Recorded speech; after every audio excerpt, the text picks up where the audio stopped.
कुरुक्षेत्र के मैदान में विशाल सेना का दर्शन होता था। हर एक का अपना अनूठा स्थान था इस महाकाव्य में। सबसे पहले आते हैं भीष्म पितामह, जो कौरव सेना की सबसे बड़ी ढाल थे। भीष्म के पास इच्छा मृत्यु का वरदान था, यानी वे तब तक नहीं मर सकते थे जब तक वे खुद न चाहें। ये वरदान उन्हें युद्ध में अजेय बनाता था। उनका धनुष और बाण कौशल इतना उत्कृष्ट था कि वे एक साथ हजारों बाण छोड़ सकते थे।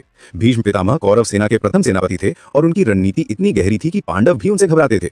द्रोणाचार्य कौरव सेना की युद्ध नीति के केंद्र थे। वे अस्त्र शस्त्र के महान गुरु थे और ब्रह्मास्त्र सहित अनेक दिव्यास्त्रों के ज्ञाता थे। द्रोणाचार्य की शिक्षा पद्धति इतनी उत्कृष्ट थी कि उन्होंने कौरव और पांडव दोनों को युद्ध कला सिखाई थी। उनकी रणनीतिक सोच और युद्ध कौशल ने कौरव सेना को एक मजबूत आधार प्रदान किया। फिर आते हैं कर्ण, जो कौरवों के सबसे शक्तिशाली आक्रामक योद्धा थे। सूर्यपुत्र कर्ण का जन्म ही कवच कुंडल के साथ हुआ था, जो उन्हें लगभग अजेय बनाता था। उनका धनुष कौशल अर्जुन के समकक्ष था और कई बार तो लगता था कि वे अर्जुन से भी श्रेष्ठ थे। कर्ण की वीरता और दानवीरता की कहानियां आज भी प्रेरणा देती हैं। वे दुर्योधन के सबसे विश्वसनीय मित्र थे और उनकी वफादारी अटूट थी। कर्ण के पास सूर्यदेव का दिया हुआ शक्तिशाली अस्त्र भी था, जो केवल एक बार इस्तेमाल हो सकता था। दुर्योधन कौरवों के राजा, युद्ध के मुख्य प्रेरक थे। वे अपार अहंकार और जिद के प्रतीक थे, लेकिन साथ ही एक कुशल गदा योद्धा भी थे।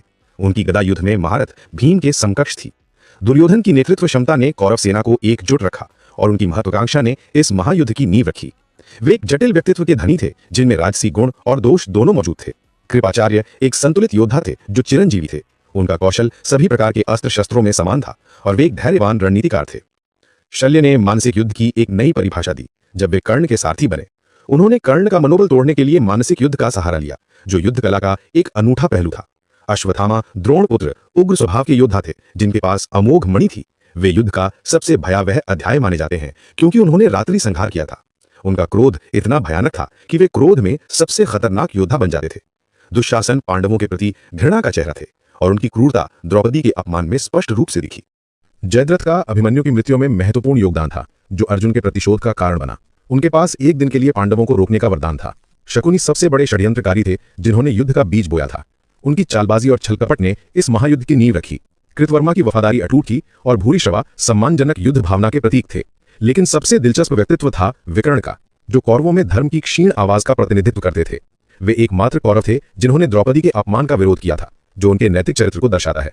अंत में 99 अन्य कौरव भाई थे, जिनकी सामूहिक शक्ति में बल था, लेकिन व्यक्तिगत रूप से उनका प्रभाव सीमित था। उनकी संख्या में ताकत थी, पर वे महान योद्धाओं की छाया में रह गए। इस प्रकार कौरव सेना में सबसे अजेय भीष्म थे, सबसे रणनीतिक द्रोणाचार्य, सबसे शक्तिशाली धनुर्धर कर्ण, क्रोध में सबसे खतरनाक अश्वत्थामा और सबसे बड़ा षड्यंत्रकारी शकुनी था। ये सेना न केवल संख्या में बल्कि गुणवत्ता में भी अद्वितीय थी, जहां हर योद्धा का अपना विशेष स्थान